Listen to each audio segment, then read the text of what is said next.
Assalamualaikum warahmatullahi wabarakatuh.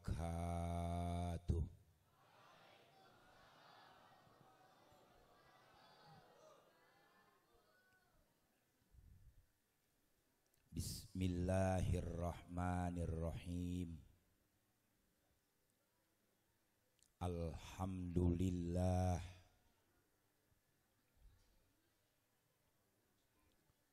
Alhamdulillahilladzi ja'ala da'wata ilal huda wad dilalata lil muslimin. Wassalatu wassalam ala sayyidina Muhammadin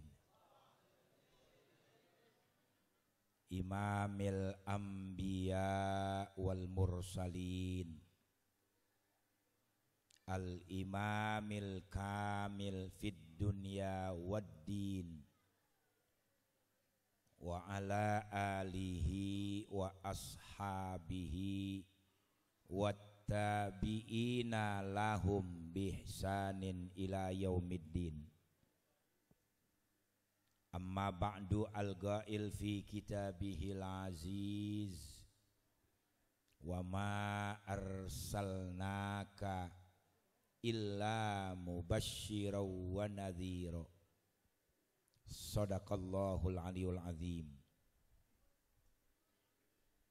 Al-mukarramun, para alim ulama, para satidat, para guru-guru, para tokoh agama, tokoh masyarakat, pengurus Masjid Jami Al-Muayyanah yang saya hormati, setingkat dengan majelis yang saya ada padanya. Sesuai kita berada di abad modern, dalam pada itu kita memperingati suatu peristiwa besar, suatu peristiwa yang tidak ada tara dan tandingan dalam sepanjang kehidupan sejarah para rasul dan para anbiya, yaitu peristiwa dilahirkannya dan diproklamirkannya Nabi akhir zaman untuk seluruh umat manusia dalam sepanjang kehidupan zaman, yaitu Nabi besar Muhammad sallallahu alaihi wasallam. Mudah-mudahan kita yang hadir semua pada saat ini mendapat rahmat, barokah dan maufirah dari Allah Subhanahu wa ta'ala. Amin, Allahumma amin. Saudara-saudara, kita sudah sama-sama maklum, kita sudah sama-sama tahu, yang kita peringati pada malam hari ini adalah manusia besar, Nabi besar, Rasul terbesar, yang dibesarkan oleh yang maha besar, yaitu Allah Subhanahu wa ta'ala. Kalau sekarang banyak penguasa, banyak pemimpin yang cuma dibesarkan oleh partainya, yang cuma dibesarkan oleh ormasnya, kelompoknya, alirannya, pengikutnya, justru bukan manusianya yang besar, dosanya yang besar. Kenapa saudara-saudara? Pemimpin-pemimpin sekarang rata-rata tidak amanah, lebih banyak berkhianat kepada umat, berkhianat kepada manusia, berkhianat kepada rakyat. Itu yang kita dapati, saudara sekalian. Beliau Rasul adalah pemimpin yang amanah. Walaupun taruhannya nyawa. Anak-anak suruh diam, jangan berisik. Beliau Rasul ketika Allah perintahkan untuk menyampaikan dakwah Islamiyah ini, tantangannya maut. bukan sekedar fitnah, bukan sekedar cacian. Sampai mereka itu selalu mengadakan rapat makar, rapat jahat bagaimana. Pamannya sendiri Abu Thalib sudah dipanggil. Kalau bahasa orang sini, Abu Thalib, lu bisa nggak urusin ponakan lu tuh? Jangan sampai gue penggal lehernya. Begitu saudara sekalian. Abu Thalib orang paling sayang kepada Nabi.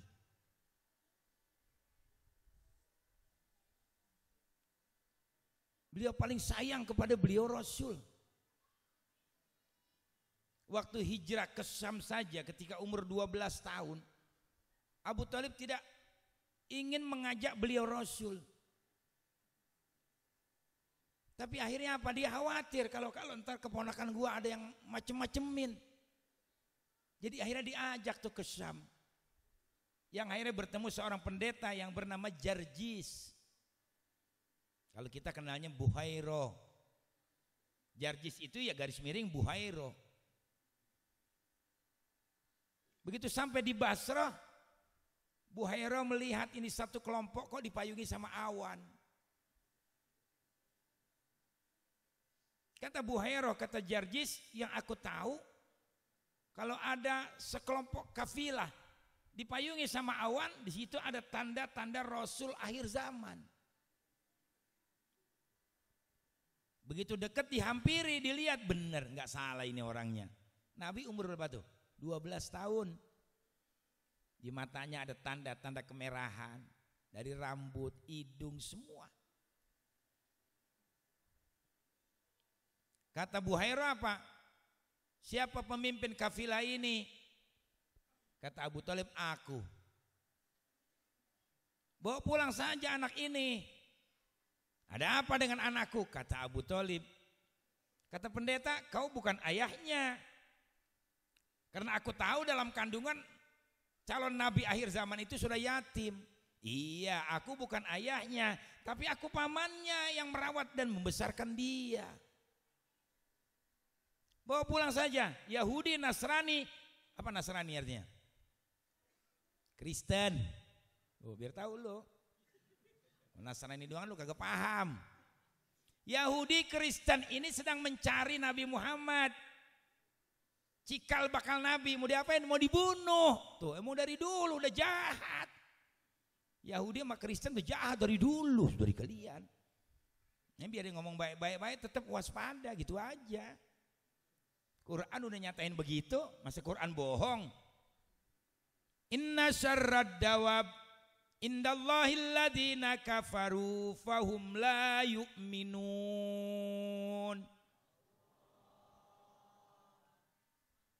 Makhluk yang jahat itu bukan harimau, bukan singa, bukan biruang, bukan gajah, bukan ular-ular yang berbisa, bukan ikan-ikan yang buas di dalam lautan, tapi makhluk yang jahat itu siapa? Orang-orang kafir. Karena mereka tidak akan beriman kepada Allah.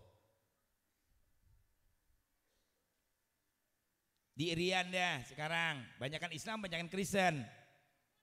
Woi, makanya lihat TV, banyakan Kristen tuh di Irian.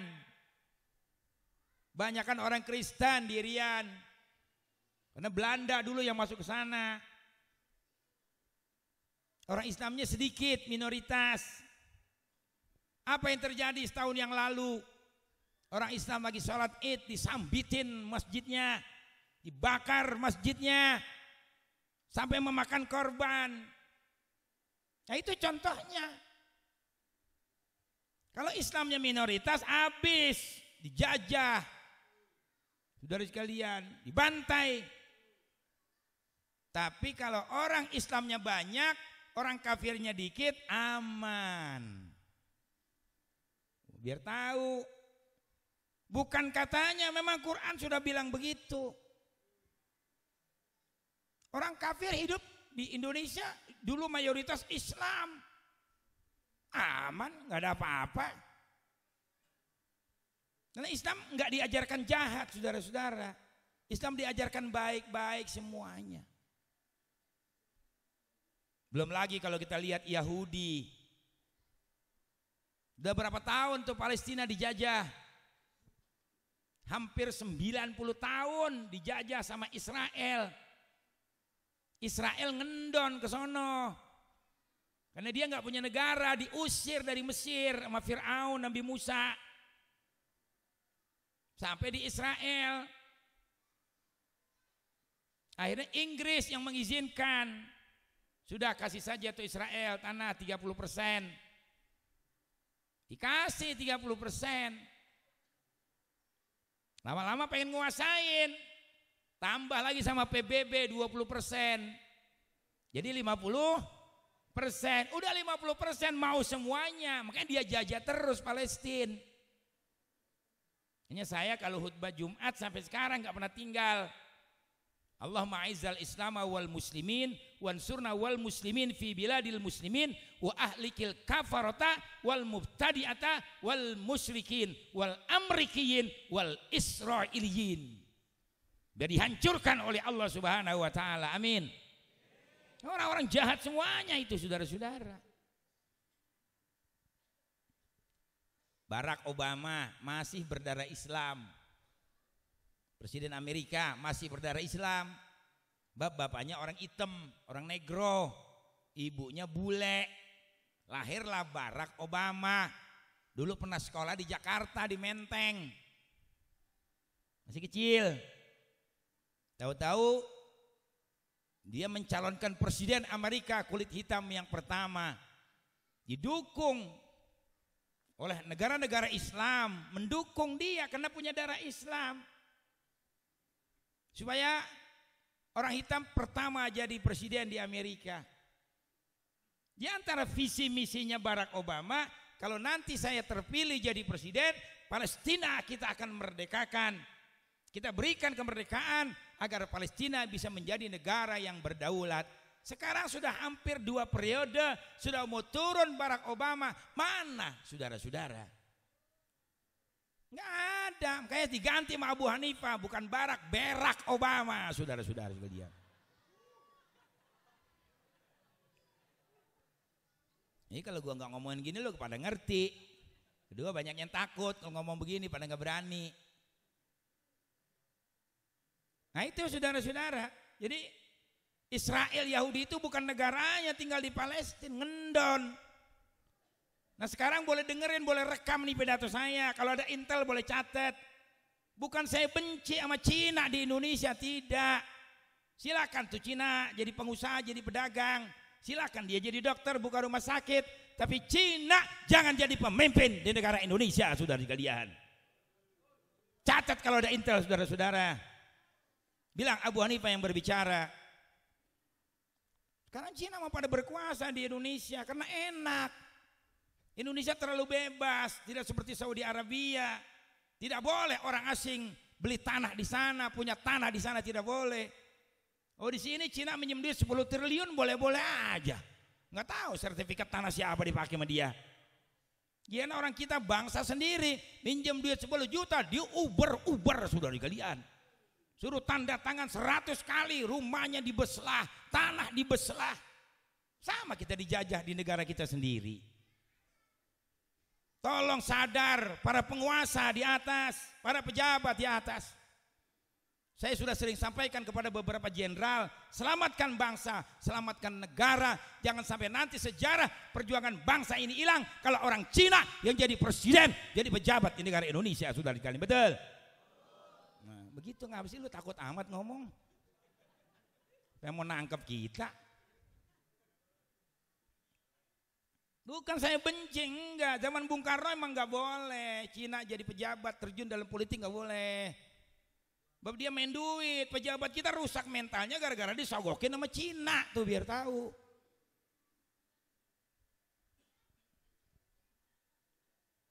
Paling ngerusak mental pejabat tuh.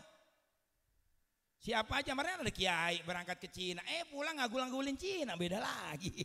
Kiai Sontoloyo sudah dilihat. Ya, baru dikasih duit berapa duit aja udah muji-muji Ahok. Tapi ngomong gak di depan gua, kalau depan gua gilas udah jadian. Kiai lain pada ngadu sama saya. Dia tahu soalnya paling saya doang yang berani ngebet begini. Iya. Memang waktu pemilihan gubernur Jakarta juga yang milih Ahok itu ada Habib di situ, banyak kiai di situ dari kalian. Lu takut banget kalau ngantem Habib. Nggak apa-apa, dia manusia. Kalau dia salah hajar terus. Nggak ada urusan saudara-saudara. Nggak kualat, nggak orang salah. Nabi saja salah ditegur sama Allah. Makanya ngaji biar benar. Lu takut-takutin mulu kerjaan lu. Lu kasih anak perawan lu nggak kasih nggak masuk neraka, nggak masuk surga lo. Lu mesti kawinin sama Habib lah. Kalau dibenerin sih mending. Habis nikah bunting ditinggal. Nah, jadi janda kagak laku saudara-saudari kalian. Saya nggak nyelaikin, nggak benci, cuman yang sudah terjadi seperti itu. Jangan sampai kita jadi mangsa, jangan. Jaga ibu-ibu, bapak, anak perawan kita biar mahal. Amin. Jangan diobral murah. Anak perawan sekarang kayak duren sih modelnya. Woi, anak perawan dengerin. Kayak jilbab, pakai jilbab lu ngaji sampai jam 2, bukan ngaji, ngobrol pacaran. Tuh yang ngaji istighosa apa ngapain? Kan saya suka masuk ke situ, lu gak tahu juga gue pakai pet, gue pakai kacamata, gue liatin tuh di kalian. Sekali-sekali nyamar. Dia pada pacaran, izinnya dari rumah ngaji. Tahu sendiri anak perempuan sekarang masa udah dikasih makan pangsit, makan bakso, diajak shopping, nggak usah ke Giant supermarket, Alfamart aja. Pulang udah mau digrepein.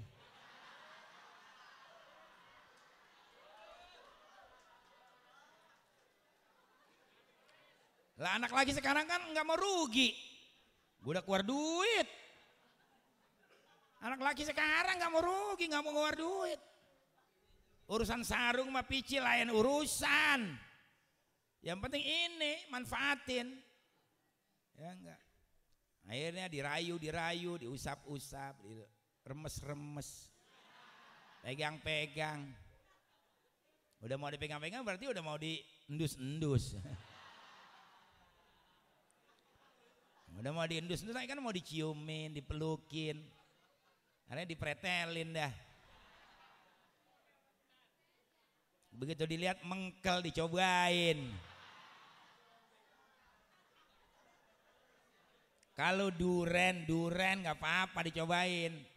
Ya, emang orang beli duren begitu, semuanya pengen yakin gue beli, gue punya duit. Begitu beli kan disentil-sentil, diketok-ketok sama pisau, pok. Wah duren matang nih. Tapi kan nggak begitu aja, belah dulu, cium-cium dulu, belah dulu.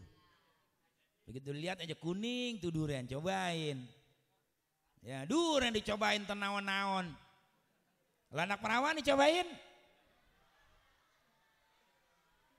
Akhirnya minum es cendol enggak pakai kelapa, perutnya berjendol. Kagak punya bapak, berapa banyak anak gadis sekarang duduk nikah udah pada bunting geluanan tuh di kalian. Bukan di sini. Oh no, di laut. Hanya jaga biar mahal, jangan diobralmu. Itu mestinya. Kalau kita bisa jaga harga diri, nanti harga jadi mahal. Mas kain juga nikah bisa 50 gram. Lu mau syukur kagak udah. Karena mas kawin harga perempuan. Ya enggak? Anda mau menikah dengan anak saya? Ya enggak? Mas kawinnya 50 gram. Lu berani silakan, lu enggak berani boleh mundur. Begitu boleh begitu, anak perawan boleh. Karena itu harga perempuan. Mas kawin memang yang bagus, yang sederhana. Kalau memberatkan gak boleh. Tapi Nabi sudah contohin. Nabi waktu menikah dengan Siti Khadijah, janda sudah beranak, mas kawin ini berapa? 1.200 gram. 12 on, tambah onta muda 20 ekor. Nabi mencontohkan. Hanya kita juga begitu. Anak muda kalau pengen kawin lu kerja dulu, nyari duit. Jangan jual kontrakan sepojokan. Kerja biar bener, kumpulin duit. Anak perempuan juga begitu. Jaga harga diri. Lihat Siti Khadijah tuh, karena dia perempuan baik, dia jaga diri. Jandanya mahal. Bagaimana perawannya? Lah anak perawan sekarang udah kayak duren, udah lebeg. Tahu nggak, udah lebeg, udah habis dikerepein. Begitu nikah mas kawinnya mau kena ya, mau kena 200.000 di Bekasi. Lagi Tanah Abang pego. Mas kawin Quran salah lagi aja, bukan pada tempatnya. Dengerin anak perawan, mas kawin harus emas. Lu kalau nikah mas kawin mau kena jangan mau. Goblok lu namanya. Mas kawin Quran jangan mau, tolol. Bukan tempatnya. Quran mah bisa beli sendiri. Banyak di toko kitab. Mukena bisa beli sendiri. Bukan 1, harus 3 punya mukena. Tapi mas kawin itu harga perempuan harus emas. Karena itu harga perawan. Tuh, ngerti gak lo? Begitu maksudnya, biar pada tahan harga, jangan diobral murah. Saudara-saudara, jadi saya pernah ngaji sama guru saya begitu. Mas kawin yang bagus, yang sederhana. Sederhana berapa? 20 gram, 30 gram, 40 gram, 50 gram. Tuh mas kawin. Kalau miskin lu jangan kawin. Lu puasa seumur umur. Nabi lo yang larang. Ya enggak? Manis tato'a minkumul ba'ata falyatazawwad. Yang sudah mampu memberikan belanja, sudah punya usaha, badannya sehat, umur sudah cukup, disuruh nikah. Fa innahu aghaddu lil basar wa ahsanu lil faraj. Karena kalau sudah nikah itu separuh iman kita sudah ditempuh, mata kita enggak liar lagi. Dari sekalian, faraj kita juga enggak kotor lagi insya Allah, karena sudah ada pelampiasan. Begitu kata Nabi. Wa ilam yastati fa'alahi bisaum. Kalau belum mampu, badan sehat, umur cukup, duit kagak gableg, jangan kawin, puasa. Tuh Nabi yang nyuruh. Fa inna sauma lahu wija, karena puasa bisa mengendalikan hawa nafsu. Sambil usaha, puasa 40 hari. Udah 40 hari enggak dapat, puasa lagi 2 kali 40 hari. Cari lagi duit enggak dapat lagi, puasa 3 kali 40 hari. 3 kali 40 enggak dapat juga, mampus lu anak muda. Mau ngapain kalau miskin terus? Tukang mulung juga dapat duit. Kalau dia mau sudah digelian. Itu Nabi yang contohin. Mas kawin 2 gram, kemurahan. Iya. Itu penyanyi dangdut aja di Lampung kemarin tuh yang ditayangkan 100 juta sekali pakai. Sekali pakai cuma 3 jam 100 juta. Yang udah masuk TV Nikita Mirzani. Terus sekali pakai berapa tuh? 60 juta. Mucikaria 5 juta, buat dianya 55. Bisa dibawa, termasuk si Luna Maya bisa dibawa. Saudara-saudara kalian, makanya sekarang orang pada kagak mau main perempuan mahal-mahal. Akhirnya homo kayak si Saipul.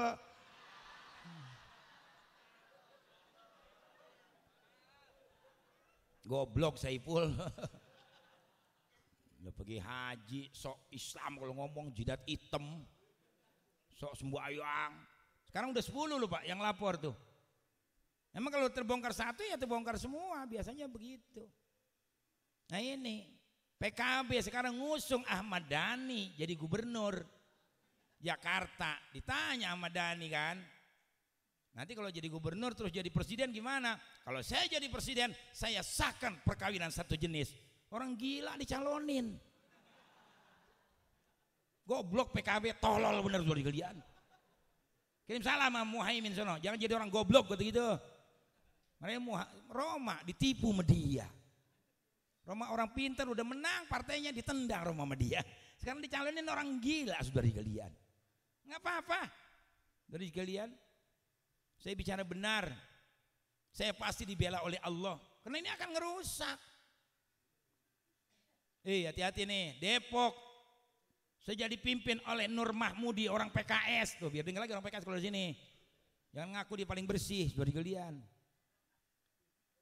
Depok sudah dipegang sama Nur Mahmudi, orang PKS. Yang homo sudah 4.500 orang tuh Depok sudah digelian. Itu tercatat. Memang sekarang ini lagi melanda di mana-mana. Amerika sudah ada perkawinan satu jenis, Australia sudah ada, Inggris sudah ada, Irlandia sudah ada, Belanda sudah ada. Tuh, memang mereka kepengennya Indonesia juga harus ada. Sekarang belum diizinkan saja sudah banyak yang hidup dalam satu rumah. Itulah orang gila semua saya bilang. Masa baut diadu sama baut?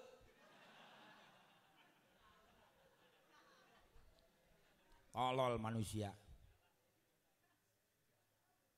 Baut diadunya yang memur dong, cocok setelannya.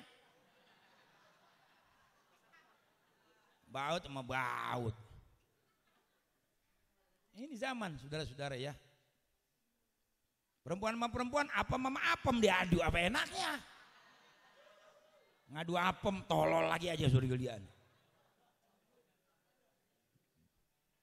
Makanya Allah yang menciptakan manusia, Allah ya enggak menciptakan manusia. Jadi manusia ini harus tunduk kepada Allah.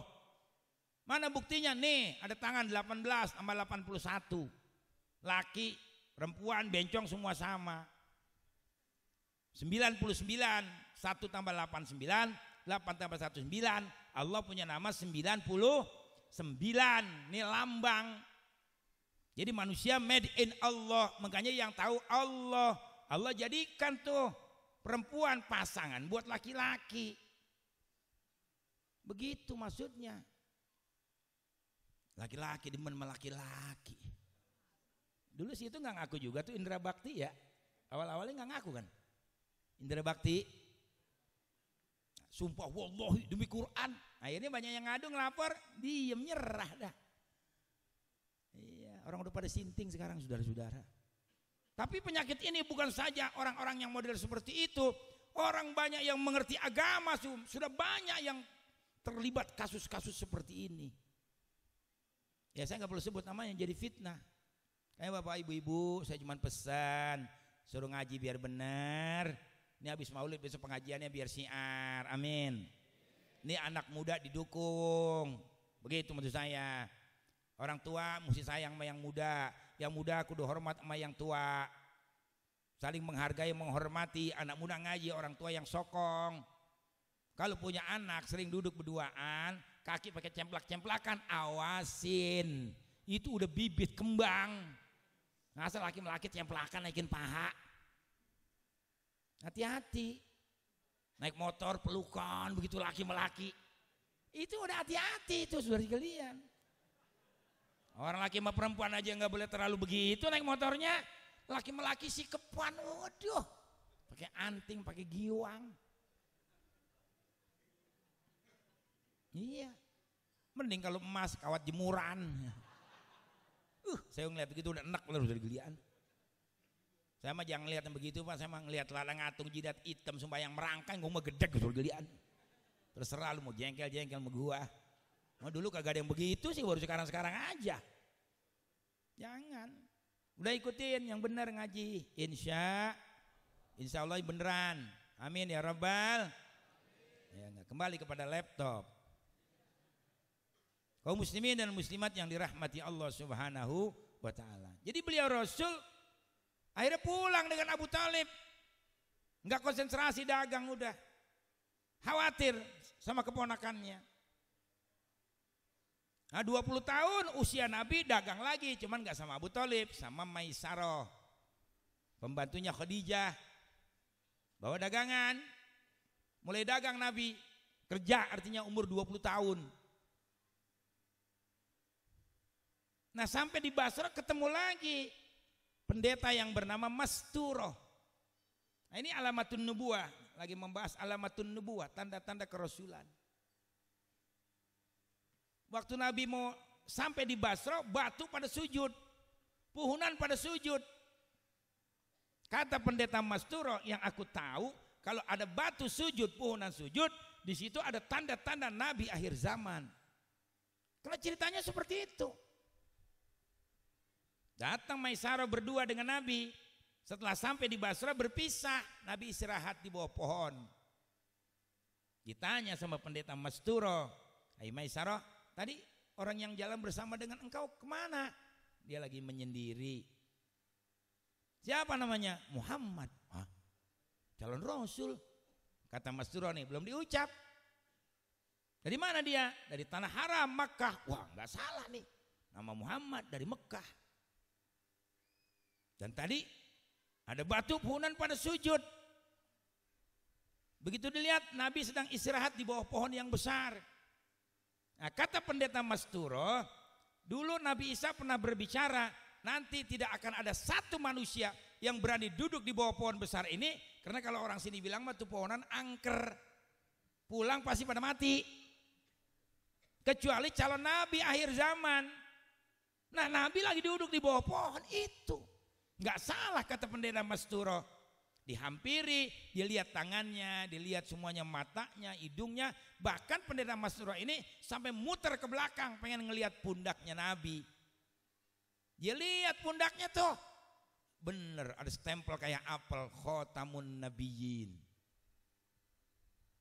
Nabi penutup terakhir. Nggak salah kau ini calon Rasul akhir zaman. Kata pendeta Masturo, kalau aku diberi umur panjang, aku akan bersyahadat kepada engkau. Jadi udah jelas, memang diceritakannya seperti itu, saudara-saudara. Menjelang kelahirannya saja diberi tanda dengan suatu peristiwa yang besar. Apa? Tahun gajah. Karena orang-orang banyak ziarah ke Ka'bah, banyak ziarah ke Mekah, Raja Abrahat ngiri. Bagaimana caranya ini supaya orang gak ziarah lagi ke Ka'bah? Karena disambut baik, orang Arab tuh kalau mau tamu hormat dia. Nah dulu kumpiknya Nabi Hashim, nama aslinya Ammar. Jadi Ammar menikah dengan Salmah dari Madinah.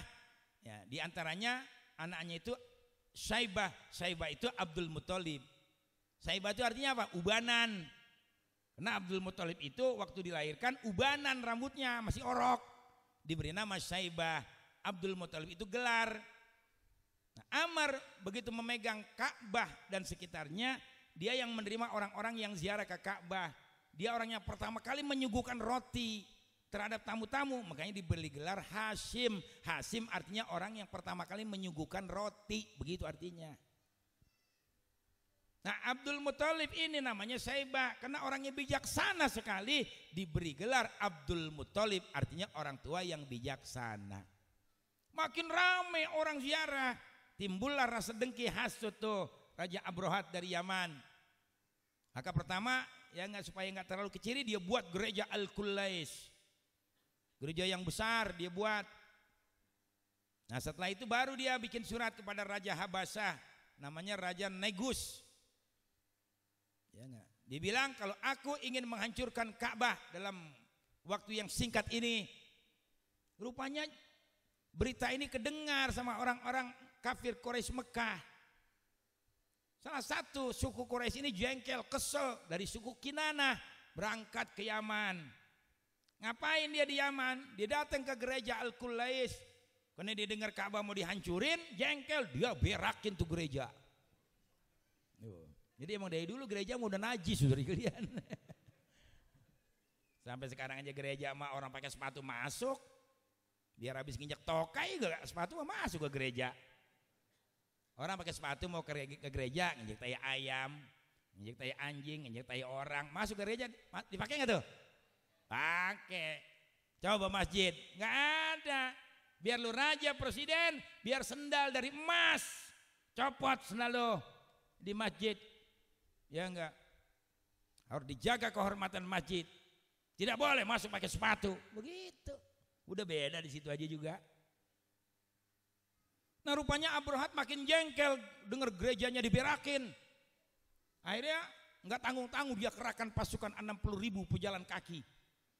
Dia kerahkan pasukan berkuda dengan perisai lengkap semuanya. Dia kerahkan pasukan pakai onta dengan tombak, dengan panah, dengan pedang. Luar biasa hanya untuk menghancurkan Ka'bah. Akhirnya begitu sampai di Mekah, kira-kira berapa kilometer lagi sampai ke Ka'bah, Allah turunkan penyakit yang begitu cepat. Jadi Abrahat dengan bala tentara yang dikasih penyakit cacar ganas. Cacar ganas dulu kan banyak di kampung. Memang dulu dulu banyak orang kena cacar mati bu, cacar ganas. Kalau andai kata dia baik, mukanya bopeng tuh. Sampai ke selangkang-selangkangan bopeng itu tergelian. Cacar ganas namanya juga. Bener-bener begitu kalau dia baik, kalau dia sembuh. Jadi banyak yang mati kena cacar ganas, termasuk Abrohat dikasih penyakit cacar. Ya enggak, melentung-melentung mukanya semuanya, pulang, belum sampai ke Yaman, baru sampai di San'a. Kota Yaman itu saudara sekalian, mati Abrohat. Ada penyanyi dangdut. Burung ababil enggak ada, yang ada burung yang banyak Allah kirimkan dengan membawa batu dari neraka Sijil. Makanya begitu dilempar tahu sendiri neraka, hancur mereka seperti daun dimakan ulat. Begitu ceritanya. Kayak kalau kebaca alam taro ini terjemahnya nggak boleh diartikan melihat. Alam taro kaifa fa'ala rabbuka bi ashabil fil. Apakah kamu tidak melihat? Salah, nggak tepat terjemahnya. Kalau melihat sekarang nih, emangnya Ustadz gak ngelihat tuh jamaah di depan begitu banyak gitu. Sekarang, jadi kalau naik terjemah ayat ini, apakah kamu tidak memperhatikan bagaimana Allah bertindak dengan pasukan bala tentara gajah? Begitu terjemahnya. Ya, kita sekarang ngarepin tentaranya Allah saja sudah. Tapi tetap berjuang, jangan berhenti. Tapi ini negara kita makin kacau, saudara-saudara. Dolar nggak pernah turun. Bawang mahal, cabai mahal, telur mahal, beras mahal, gas mahal, betul? Mana Jokowi janjinya? Sampai ini, yang berdiam aja. Jangan gua ngomong gini lu anggap salah. Lo nyari pemimpin yang salah, Paul.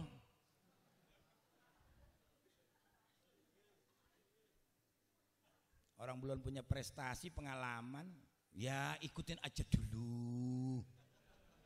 Jalanin aja dulu. Sampai kapan begitu terus? Jalanin dulu. Saya pernah berbicara di depan Pak Wiranto sewaktu dia mencalonkan presiden yang pertama kali. Baik Pak Wiranto, kalau nanti terpilih jadi presiden, apa yang sudah ada sama Pak Harto jangan ditinggalkan. Karena Pak Harto pemimpin yang berhasil di negara Indonesia. Cuman satu menurut saya, itu yang perlu dibersihkan. Aparat tidak boleh musuhin kiai, jadi kualat, sekata gitu. Bab kiai ini patriotnya Allah, nggak ada kiai ngajarkan manusia ke jalan yang nggak benar, betul-betul. Ada nggak kiai ngajarin? Wis ntar lu judi gue modalin, ntar lu mabok gue modalin, ya nggak? Ntar lu nyabol sana perempuan udah nungguin, gue yang bayarin. Orang gila semua itu saudara kalian. Ya nggak benar, nggak ada Ustadz Habib Kiai, nggak ada yang begitu. Semuanya mengajarkan, menunjukkan kepada jalan yang benar, jalan yang baik, betul-betul. Nah itu saudara-saudara. Hanya mari, kalian masih muda-muda banyak benar ini saya lihatin. Sekolah biar benar, sekolah biar pinter, tambah bangun malam. Besok lu biar ada yang jadi jenderal. Walaupun nama lu ganti, jangan nama Islam. Ya enggak. Nama Jawa lu pakai dah. Tapi kalau nama Islam kayak gua susah, udah nggak bakal jadi. Ceramah di TV aja susah bikin hari. Namanya ganti udah. Purwanto, Purwanti itu dari kalian. Ya enggak. Si itu aja mau ke Jakarta ganti nama tuh Saiful. Saiful namanya dulu siapa coba dah? Jamiluddin Purwanto namanya. Tuh, karena kalau di Jakarta kan kurang begitu laku. Nah, diganti Saiful Jamil dari kalian. Lain lagi kalau kita mau jadi tentara, pakai nama-nama Jawa. Cepat masuknya. Tuh, Fauzi Bowo orang Betawi. Bapaknya namanya Jauhari orang Pemalang, ibunya Betawi. Sengaja dipakein Bowo tuh. Lama dia 40 tahun jadi pejabat Pemda saudara sekalian. Kira pemilihan gubernur kalah sama Jokowi, sama Ahok. Siapa yang nggak bingung coba? Fauzi Bowo tanah sejengkal aja nggak ada yang dia nggak tahu, dia tahu semua. Orang saya perhatikan betul. Jadi kemana saya diajak sama beliau, Bu, lu besok datang sono, gua ada di sono, lu yang pidato kalau lu enak katanya ceramah gitu.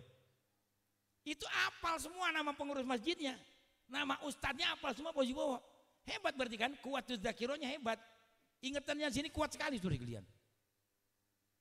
Beliau itu tidak ada yang dia tidak ngerti persoalan Jakarta.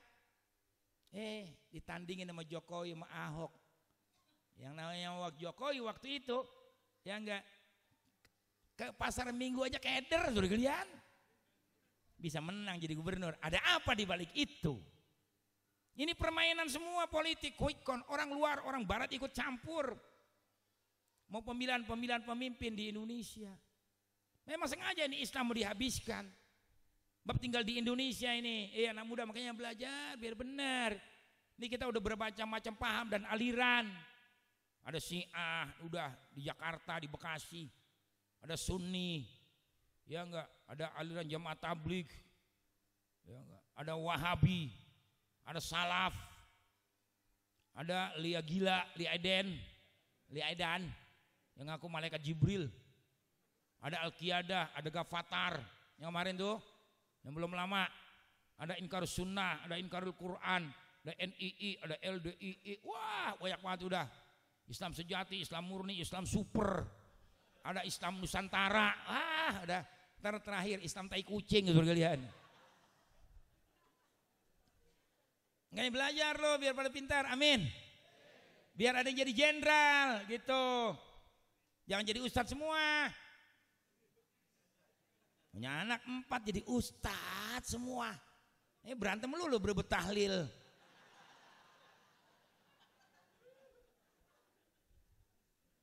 Jangan, biar ada yang jadi dokter, ada yang jadi pakar ekonomi gitu maksud saya. Selamatkan ini bangsa, selamatkan negara. Amin. Ya Robbal. Iya, saya marah bukan saya marah, saya cinta sama Indonesia. Gitu biar paham. Karena untuk merebut kemerdekaan di Indonesia ini berapa banyak darah yang menetes ke bumi, berapa banyak nyawa yang hilang saudara sekalian. Masa udah 70 tahun besok orang asing yang jadi presiden? Itu maksud saya, jangan. Biar orang Betawi nggak bakal jadi presiden, orang Jawa nggak apa-apa. Emang orang Betawi mah nggak bisa. Betawi, Bekasi termasuk nih Pak Betawi nggak bisa jadi presiden, nggak bisa. Orang Betawi mah ambeknya gede.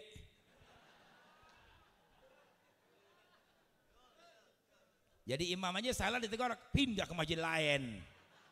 Tuh orang Betawi laguannya tuh. Salah baca doa, ditegur, kagak nerima. Marah ngambek.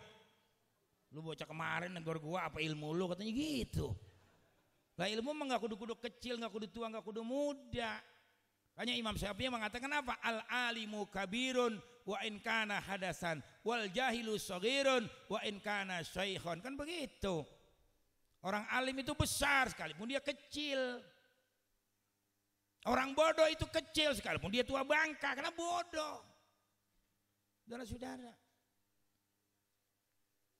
Ta'allam falaisal mar'u yuladu aliman walaisa ahu ilmin kaman huwa jahil. Belajar, enggak ada orang begitu dilahirkan dia pintar, tidak ada. Belajar semuanya biar jadi orang pintar. Dan orang yang berilmu enggak bakal sama dengan orang yang bodoh. Walaisa ahu ilmin kaman huwa jahil, enggak sama. Saudara-saudara. Jadi belajar biar ada perbedaan. Sembahyang aja kudu ada ilmunya kapan. Jangan bodoh, jangan. Dulu saya sembahyang di musola maghrib, jamaah intinya udah selesai. Saya nguber biar kebagian jamaah, nggak kebagian. Rupanya ada orang yang ketinggal. Sembahyang maghrib dia. Saya buru-buru, ada yang sembahyang saya lihat di dalam. Saya mau ikut jamaah biar pahalanya 27 gitu maksudnya. Kalau sembahyang sendiri kan pahalanya 1. Saya wudhu buru-buru masuk ke dalam musola, dia lagi baca kuliah. Kuliah ayyuhal kafirun la a'budu ma ta'budun wala antum a'biduna ma a'bud. Saya colek. Tanda saya mau jadi makmum, kan kudu begitu isyaratnya. Colek maknanya gue mau jadi pengikut lo, mau jadi makmum, biar lo dapat 27, gue 27. Begitu saya colek nengok, ada apaan Pak? Ya. Bodoh. Lu nggak bang batalin? Bapak sih pengen nyolek katanya begitu. Emang kalau mau jadi makmum kudu begitu. Lu berarti nggak ngaji lu, nggak ngerti ilmu fikih. Makanya orang kalau belum ngerti ilmu fikih belum alim. Udah, ini gue jadi imam deh waktu itu. Itu dari kalian. Saya mah sembahyang di wali kota Pak, Jakarta Timur. Saya khotib begini terus, biar di kantor di mana gue begini. Bayang, imamnya pakai celana panjang. Saya tegur, besok lo kalau sembahyang sama gua, lu jangan pakai celana begini waktu itu. Lu lihat gua nih, pakai sarung, pakai jubah begini, pakai sorban. Mestinya lu mundur tadi ngeliat gua pakaian begini. Ya karena udah diatur dari sekalian, jadi imamnya lain, khotibnya lain. Nah, setelah itu saya pesan, panggil pinrohnya, besok tahun depan gua nggak mau jadi khotib imam orang lain waktu itu. Kalau nggak gue berhenti jadi khotib, gue bilangin. Bukan ngambek, kita ngajarin yang benar. Bab imam itu hak khotib, ngaji fikih. Karena ini kedudukannya mengganti 2 rakaat sholat zuhur. Al khutbatani fiha muqamu raka'ataini minaz zuhur. 2 khutbah itu pengganti 2 rakaat sholat zuhur. Jadi imam itu hak khotib. Jadi yang berhak jadi imam itu adalah khotib, kecuali dia sendiri yang mau menyerahkan, boleh-boleh saja. Jadi saya bilang sama wali kota, kalau besok gua khotib, imamnya pakai orang lain, gua nggak mau, gua bilangin. Gua nggak goblok, gua kata gua bekas korek juga, gua bilangin. Gua fase baca Quran. Ya enggak, berapa susahnya ngaji kalau kita belajar bisa. Napas pengen panjang gampang, datang ke rumah gua. Mau suara enak, tak ada semuanya wiridnya. Dari sekalian, kudu rajin nyari ilmu begini mah. Gue ilmu peletnya gue cari di mana-mana. Banyak banget ilmu pelet itu di rumah.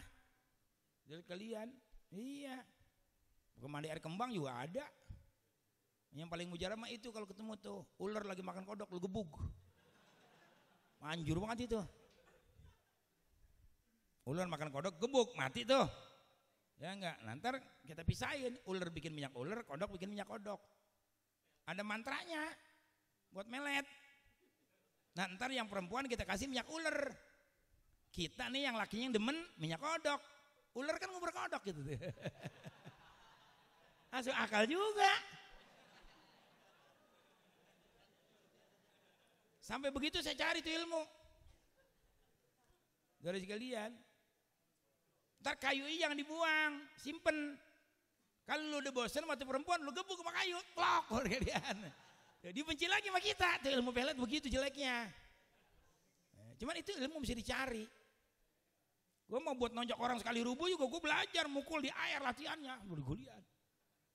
Ya kalau kita gak punya ilmu zaman Orde Baru kita diincer. Kan saya pernah jadi target dengan Habib Rizik. 1 minggu ini pokoknya Abu Hanifah Rizik harus hilang palanya. Begitu. Lu pernah ditarget begitu? Ya, saya udah ditarget begitu. Malah yang banting-banting pesol makin nyang banget dari daga tentara 1 truk, lo nggak kuat ya. Dari kalian saya pasrah, saya berjuang. Ya enggak, Rasulullah aja dibela sama Allah, masih kita nggak dibela. Alhamdulillah. Yang musuhin saya mati semuanya. Nggak ada yang panjang umurnya, minggu mati, bulan mati, mampus gua gitu. Siapa yang berani macam-macam sama gua matiin gua gitu terus kalian. Gua santet dari rumah, ada ilmu santet Ustad, datang ke rumah saya kasih ilmunya. Buat matiin orang brengsek gak apa-apa. Di kampung nih udah ada anak-anak muda, orang tua dipukul, warisan dia jual, adeknya ngelawan dia gebukin, udah mabok, main perempuan kerjaannya matiin aja gitu mah udah. Nah doanya sama saya ada di rumah, mati sudah sekalian, gue udah coba. Nah itu camat ngusir saya di Cirebon seminggu, saya bilang seminggu, tuh tungguin lu waktu itu. Brengsek lu gue diusir. Saya pidato begini pakaian nyupir sendiri.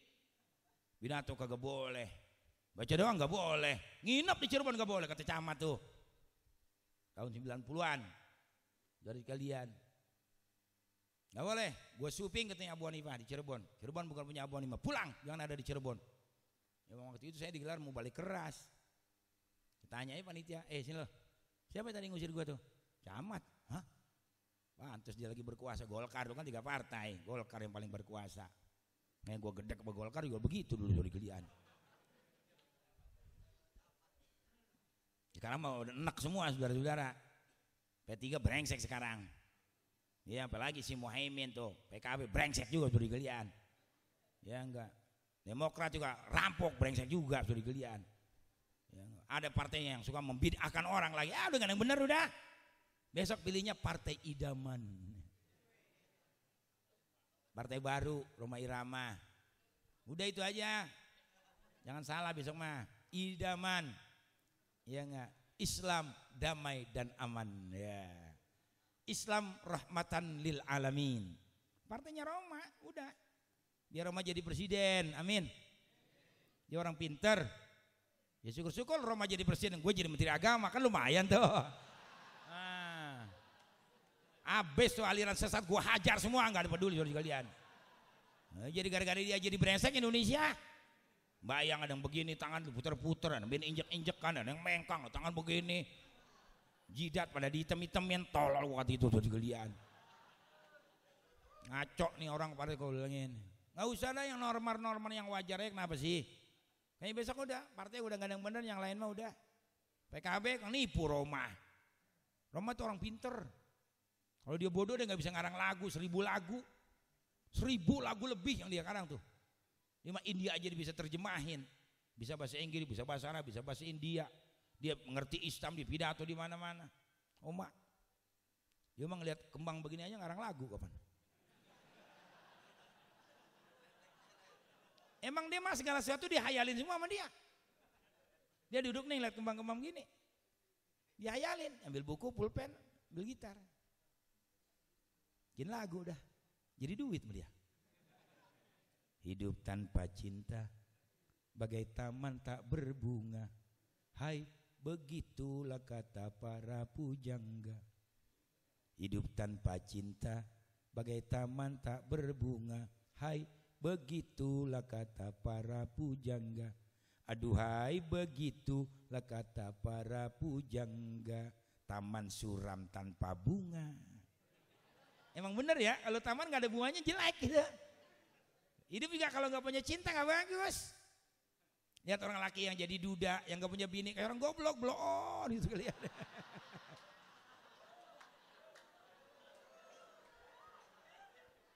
Bener loh, bukan menghina.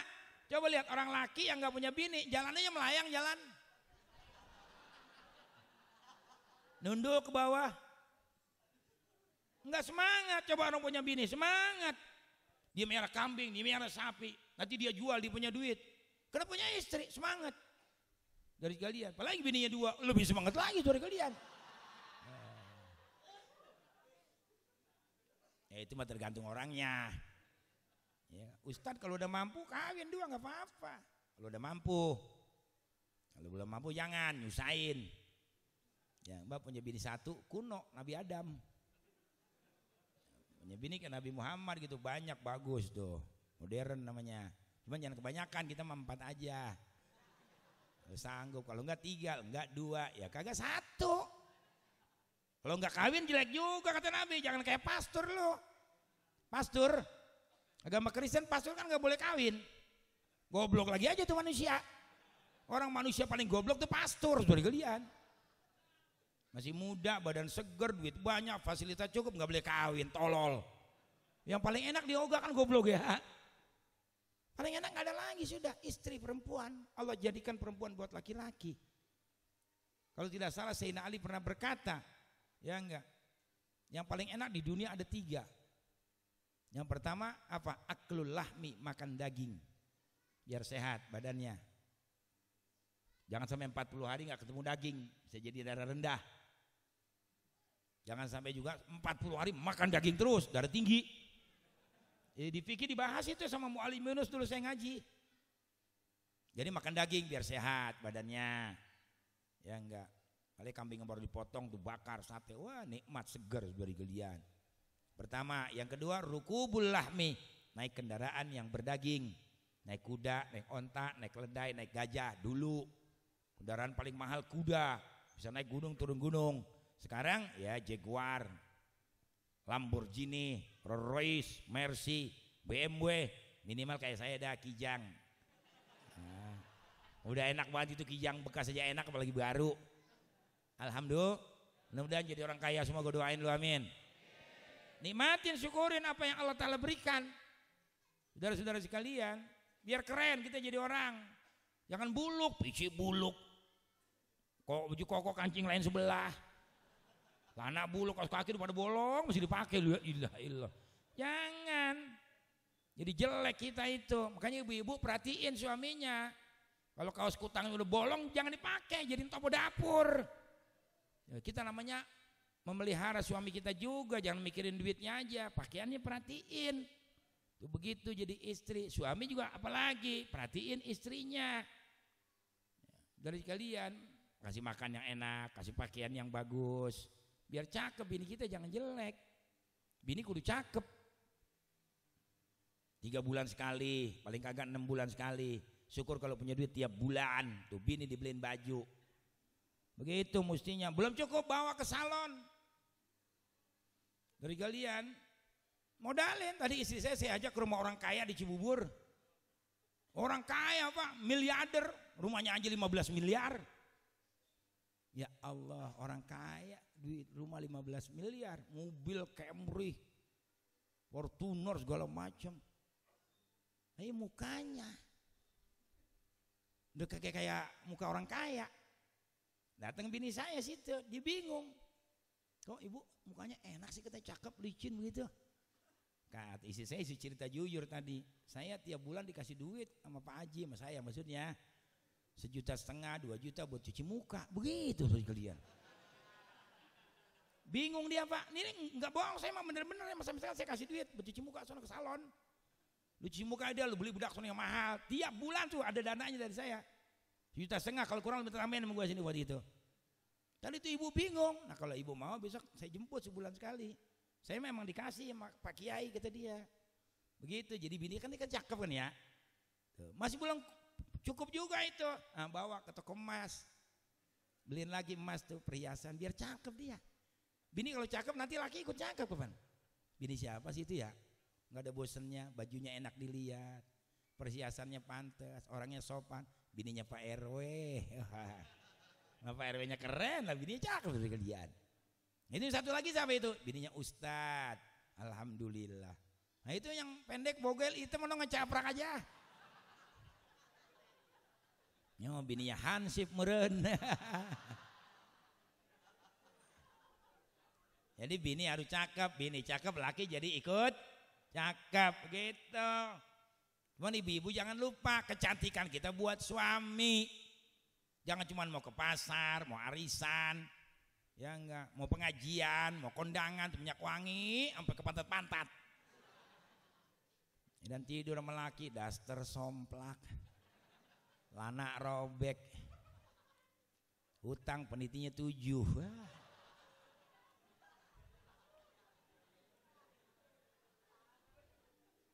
Jangan, hormatin suami gitu. Apalagi suami udah umur 50 tahun ke atas. Saya ini udah hampir 60. 1 tahun lagi 60 nggak sampai saudara sekalian. Jadi biasanya saya rasakan memang begitu. Umur kalau udah di atas 50 tahun, spanningnya agak berubah.